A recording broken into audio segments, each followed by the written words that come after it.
Hello, everyone. I'm Riggs Zanoni, and welcome to Life Edge.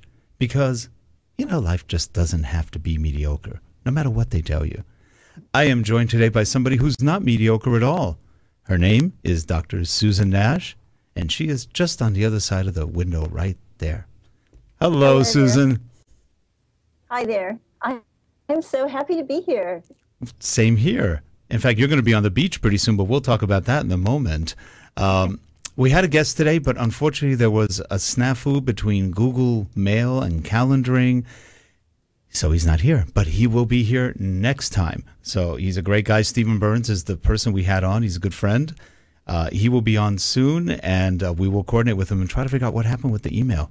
In the meantime, here's our intro.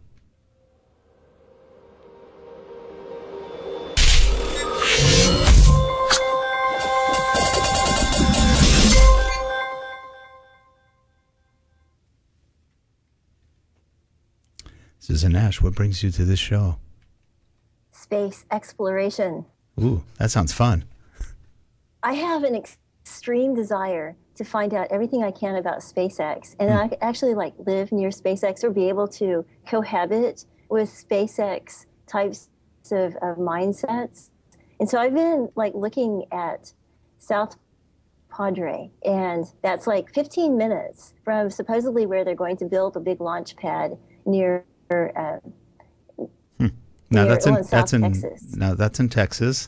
Now, what about hurricanes?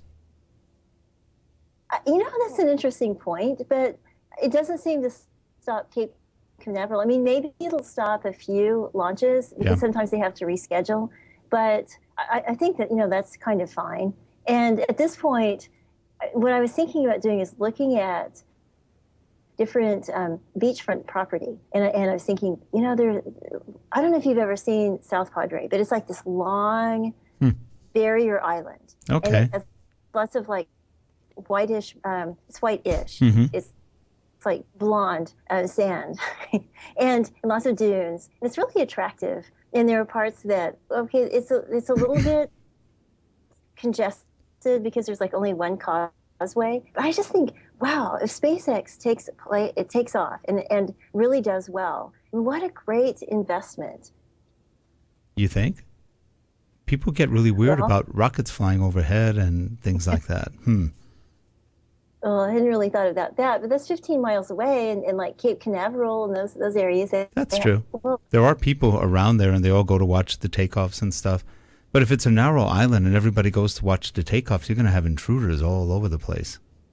I hadn't thought about that, but it's just the whole idea. Okay, SpaceX. I guess the whole issue is to go to Mars first, right? I mean, I guess the big office is in LA, so it's in your backyard. So you know a lot more about this than I do, about who and what's going on. But the first goal, I guess, is Mars. And so I was thinking, this is a great opportunity for us to be the aliens.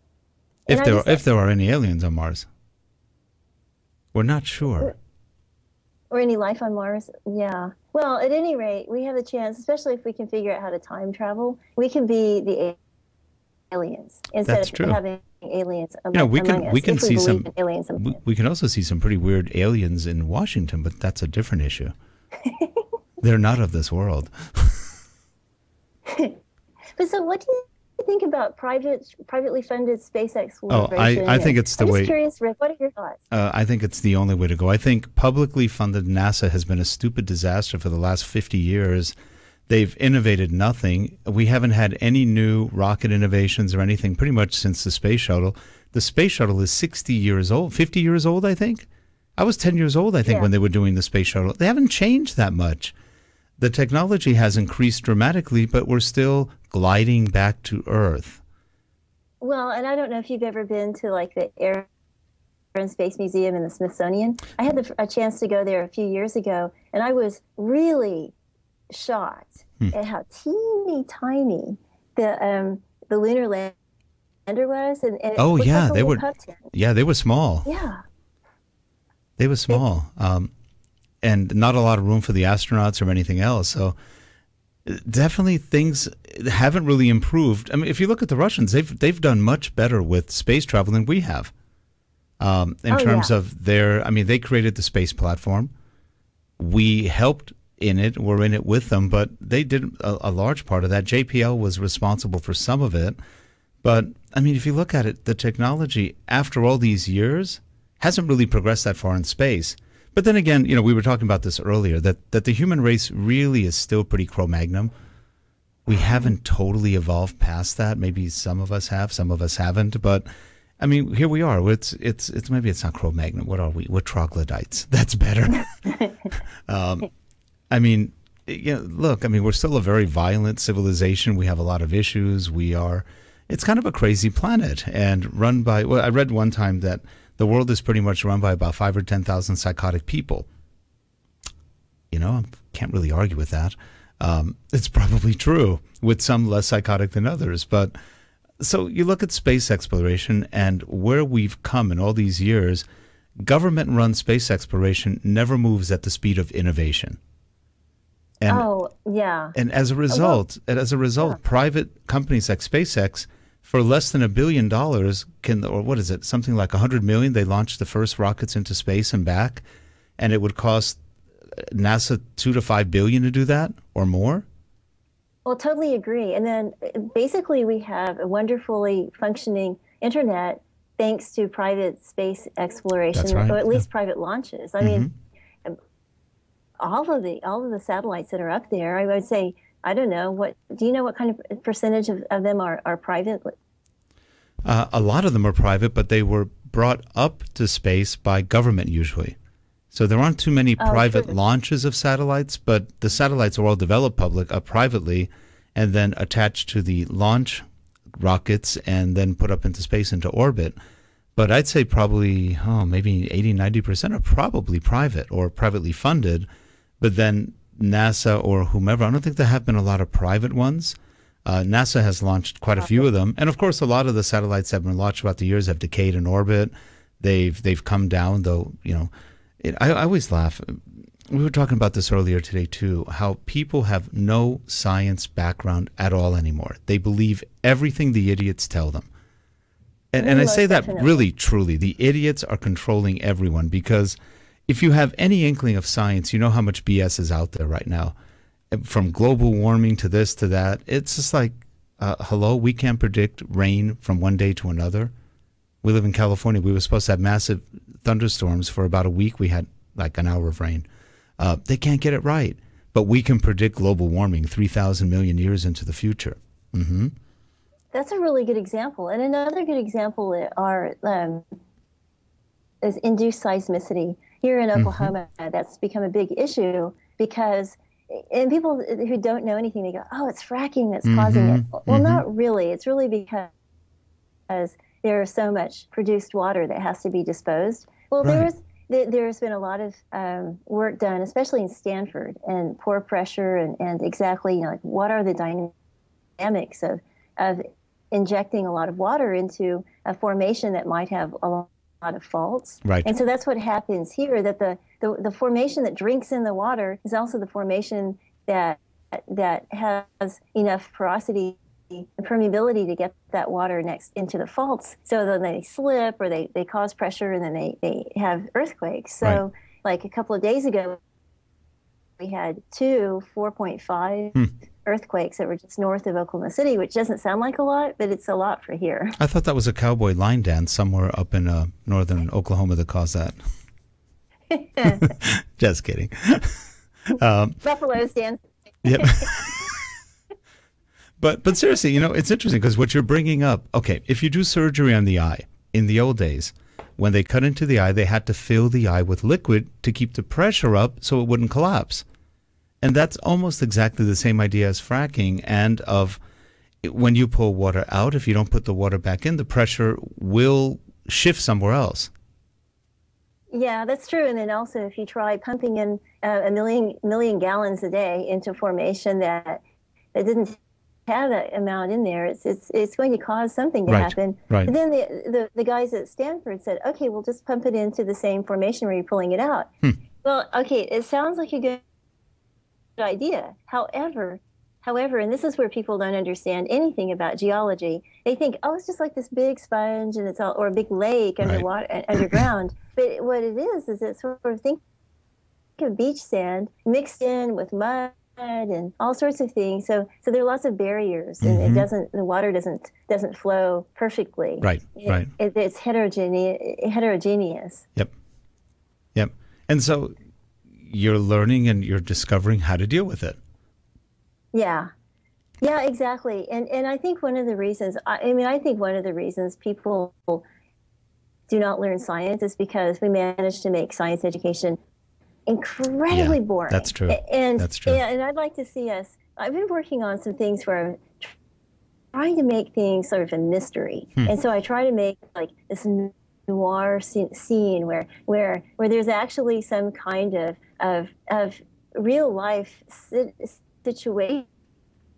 For example, well, the one I was thinking about recently was a lawsuit that was lost by Chesapeake, where they had underpaid royalties. And so, like, you have to, so for somebody wanting to know, wow, what does that mean? What are they charging when they produce gas? Who's supposed to pay what? But then, like, this mystery that somebody comes up with these documents, and it's a $1 billion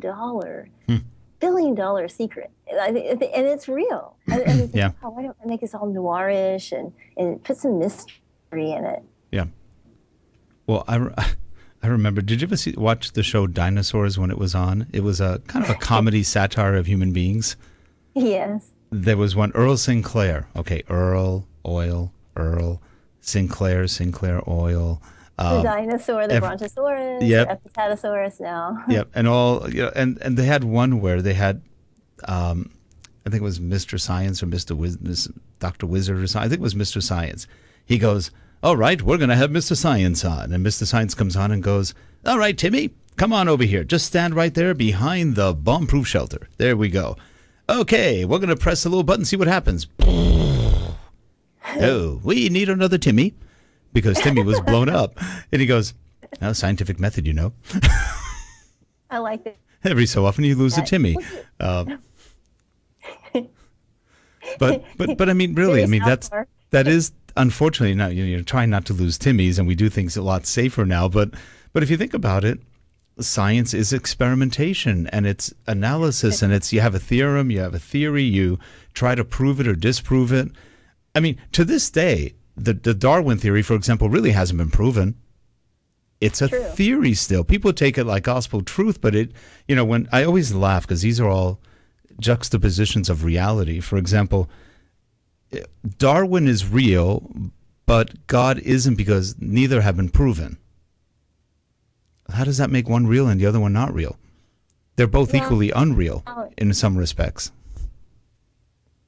Just interesting. Yeah, I mean, the thing is that if you look at the fossil record and you see adaptive speciation, and Stephen Jay Gould talked a lot about this. He died really prematurely young, but he was such a thinker, and he would look at how, for example, elk would like they would get bigger. The theory is that they get bigger and bigger horns in order to be more attractive to the lady elks. And then they get to the point where they would be so big that they couldn't hold up their heads, so they would like die. so then there was a limit to how much they were going to speciate. That sounds like what happens with Viagra now to people. What can I say? We haven't grown much from the elk days. You have all these old guys taking Viagra and then they die and they go, what happened? I don't know. Yes. There's a limit. There's a limit. I mean, there's a point where things explode, and that's all you can say. Timmy, what happened to We need another Timmy. So now, yesterday I sent you something from Alan Watts. Do you remember Alan Watts, the writer who wrote a ton of books on Zen and Buddhism? Yeah. And he was very famous in the 60s for writing. He was one of the first Westerners to really write a lot of books about that, and from a very intelligent perspective. He understood what he was talking about, and he was mostly misunderstood throughout the century, or not the century, but the time since then. For example, a lot of people talk about things like, oh, life is an illusion. No, you're probably too drunk and don't realize that life is real, and you're probably just not part of it. Life isn't an illusion, and it was badly translated. Life is denial, filters. We don't see real world because we're filtering reality from what it really is. Our brains don't process reality too well because it doesn't conform with our concept of self many times. So as a result, exactly. Yeah. So as a result, it's not an illusion. It's a filter. It's denial. And so we have a whole generation going around going, life is not real. It's an illusion. Really? Really? And how would you know that? How do you know you're not in an illusion, or how do you're not the illusion? I never thought of that. Oh my God, I might be an illusion myself. Poof, and they're gone. There was a famous cartoonist. I'm so glad you're saying these things. I have so many things to say. Go ahead. Oh, well, okay. First of all, I'm so intrigued by cognitive bias these days. And then I was just thinking today about how experience, I was just reading an article for the Harvard Business Review that was published in May of this year. They're talking about how experience can fool us. It's exactly what you're talking about. Yeah. We look at experience and we think, oh, wow, okay, this happened. I'm not going to get fooled. I won't get fooled again. But what we're not seeing is that we are blinding ourselves in many ways so that we filter, and it's exactly what you're saying. The cognitive bias, we have a series of filters. There's the success filter. We only want to look at success. There's the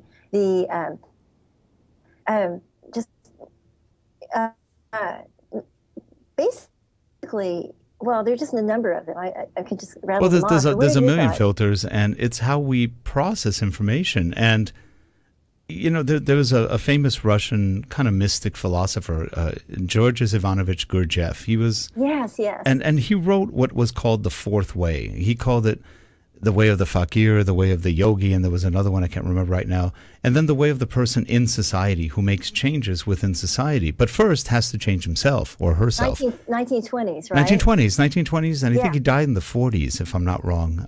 Yeah. And in fact, Gene Toomer, who wrote Cain, it was like really kind of mystical guy. Yeah. He was really, really influenced by Gurdjieff. Interesting. Yeah. But Gurdjieff had one thing that I learned when I was younger, and it was very interesting. It was part of my martial arts training, if you will. Part of the training was he would always say there are two people within you looking at things. There is the real you that watches you do the stupid things. And so the real you is always there. And you could actually watch yourself doing something. And it's an exercise that we used to teach. And it was observe yourself going through life. Watch yourself from a distance going through life. Your habits, your irritations, your happiness, your joys, your miseries. What causes them, and how do you work around the bad habits? So if you see yourself doing something bad, then obviously you can do something to correct it. But you have to be aware of it first, which goes back to the filter. Because we don't see these things and he would also say our behaviors are robotic. They're patterned behaviors. They're pre-configured behaviors, and we repeat things without really understanding why we're doing that. So, I love what you're saying. Yeah, so true knowledge doesn't come from reading, from watching. It comes from experiencing and doing. And understanding how those things tie together. Yes. And also understanding, exactly how they tie together and how one thing triggers another. For example, we often say, oh, my emotion happened and I did this or that because of an emotion. What we don't say is that, gee, if I could lift up and look down on myself and watch myself and listen to myself repeat certain thoughts, I'm generating a lot of emotions. I'm either generating a lot of negative emotions or I'm potentially generating positive emotions, but I'm generating them. Yeah, and somebody's accepting those. or not. Here's what I was talking about earlier in the article I wrote. Turn off your TV for a month, turn off your radio, don't get on the internet. What? And I bet you money, if everybody did that for a full month, they would feel so much happier. Well, I know that a few times when there have been storms that have destroyed like infrastructure ice storms or tornado stuff, and we don't have like electricity for a while. It's different, and especially at night where it's dark and people are having to actually interact with each other. It's first thing people try to do is to see as far as they can go with their cars to try to find some hotel to stay in. but the interesting thing is that I mean, I come and go in terms of science fiction, but I think that one of the values of science fiction is to let ourselves explore the absolute extremes and logical outcomes of this or that decision tree. And I don't know, like, if you're very familiar with the work of William S. Burroughs, but he would have been like 100 years old this year. And I was listening to what was his name? You cut out William S. Burroughs. Doesn't ring a bell. Naked Lunch, Beat Poet, Nova Police. He was really influential with the punk scene in the 70s and 80s. But he died. He was born in 1915, and he was pretty scandalizing. He ended up shooting his wife in Mexico City doing a sort of William Tell routine. He claims he had a fetish with handguns. His father was the one who invented Burroughs' adding machine, so he was wealthy heir. Yeah. Yep. But he was extremely aggressive in his delivery in his science fiction, and he would say things like, "Language is a virus." His growly voice. and he would talk about police being really, really invasive. It was like 1984 or Aldous Huxley. Brave New World. Brave New World times 100. Wow. Ghastly scenarios. Yeah. And you know, it's interesting because science fiction, again, is a sign of where we could go, where we've been. And it's not always based on science. It's loosely based on science many times. But yeah, it's always about possible outcomes, what you do, what the scenarios could be, where technology is taking us or not taking us. You know, will the robots control us one day? You have Isaac Asimov with his law of robots, and you know, there's just a lot of good science fiction. One of my favorites is Arthur C. Clarke. He wrote some great, I mean, from Rendezvous with Rama all the way to 2001. I was probably too young, and I never really read the book afterwards. I did read 2010. And I saw the movie first, and again, I didn't get the movie when I was that age, only because it was sort of, it left a lot out. The book actually filled in the gaps on the movie and the monoliths and everything else. So there were gaps in it. So it was more of a psychedelic journey as he went through space, rather than what are we doing with these monoliths. But honest moment, Rick, can you really watch 2001: A Space Odyssey without falling asleep? No. When I first saw it, I think I was about 14, 15. I was like, it was just long. And it was, Hal, it's time to go to bed now. Yes, computer. But, you know, we were talking, sorry, I didn't mean to jump in. But Solaris, which is the Russian counterpart to like... Solaris put me to sleep too, by the way. I did. I watched it and I went, oh my God, it's 2001 in Russian.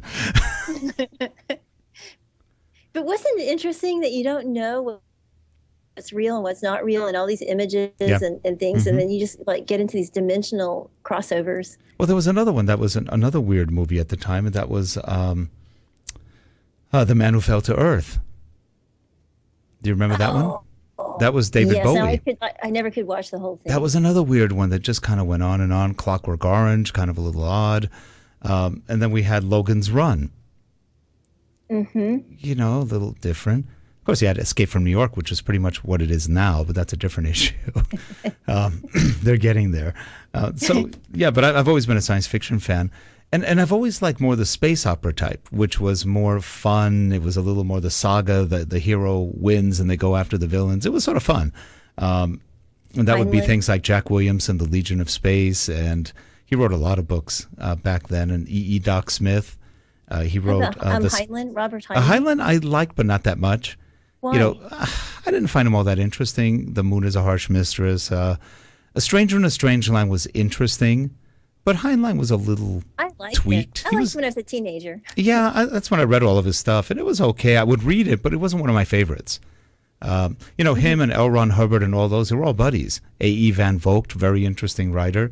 And they all kind of just played around with a lot of ideas, and they got to a certain place. And one created a religion, the other two just went off and kept on being writers. So you just go, interesting. But they were good science fiction writers in terms of the ideas. And I used to love all the old science fiction movies, too. So I was a real fan of, one of my favorites to this day is Forbidden Planet. Oh, right. Oh, that's funny. Well, how about Philip K. Dick? Philip K. Dick, I used to read all his stuff, too. And again, yeah, totally about oppressive governments. Because again, I think they saw the communistic scourge and everything else, and they knew what dictatorships were. Now, why did so many science fiction writers and people like, including William S. Burroughs, mainly thinking William S. Burroughs and Philip K. Dick. Philip K. Dick was like completely strung out on meth most of his life. Interesting. Supposedly. And then William S. Burroughs was a heroin addict. Like, I don't know what the issues were. Well, I would say they probably had a very weak grasp on reality, which is why they were science fiction writers. And again, their science fiction was probably tainted by their psychosis. Exactly. So yeah, it's sort of interesting. Not that they're not all like that. I've been reading that book, The Atlantis Gene. I finished the first one. Now I'm on the second part of the trilogy, and I got to talk to the author. I got to talk to the author. Tell me about it. Jerry Riddle, and he's really down to earth. I think he's on the younger side. He's probably in his 30s. He wrote a massive trilogy. Now he's on his second trilogy, and of different concepts. And the guy does a lot of research. His style is very quick to the point. He describes a scene with not a lot of words, and you can picture yourself in it, which to me is a skill, because too many just talk forever, and by the time you're done, you just want to get out of that scene. Can I check out now? So he's a very interesting writer, and he wants feedback. So I gave him whatever miserable feedback I could give him, and he was very grateful for feedback because he goes, it helps him write better. So he's a writer that really wants to please the audience in terms of how he writes, and his character development, everything else. So, but he goes back in the Atlantis Gene. He goes back to all the conspiracy theories of Atlantis, the Atlanteans having run the earth, and their power, and this and that, and all the secret societies, and then of course the current modern day secret societies. And he creates this whole human against Atlantean against Nazi kind of thing. It's really interesting. But definitely he's done his research on all of the myths out there. And but the writing is great, and he'll be sharing some of that when he comes on, which will probably be towards the end of the year. So really looking forward to meeting him, because he seems like a great guy. Well, I've been working on this. I don't know if you're familiar with flash fictions. I've been trying to get Nathan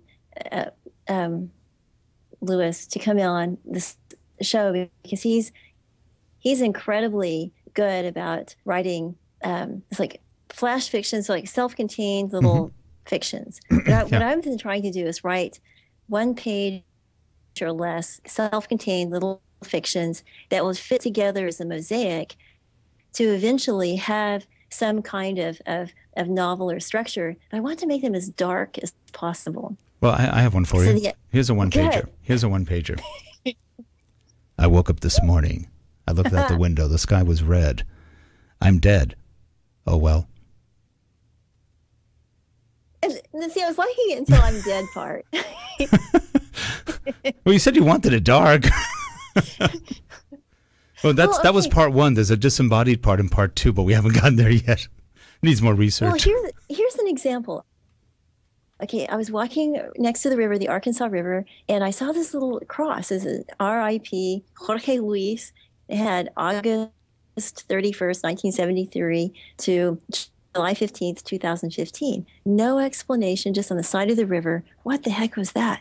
So I went back and I started writing a confession that I I started to have fugue states ever since the accident. I didn't say what the accident was. And so I ran across this, and I had like kinesthetic response to it. And I became convinced that I had something to do with it. Now what do I do?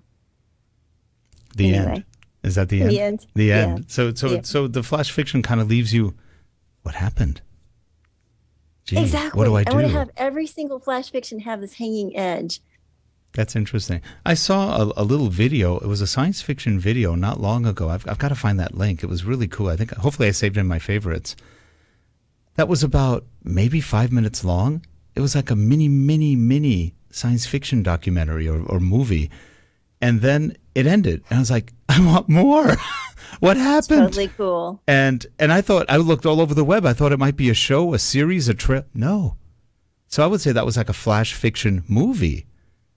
And it really kept me wondering, what would the ending be? That was so cool, and yet it didn't finish.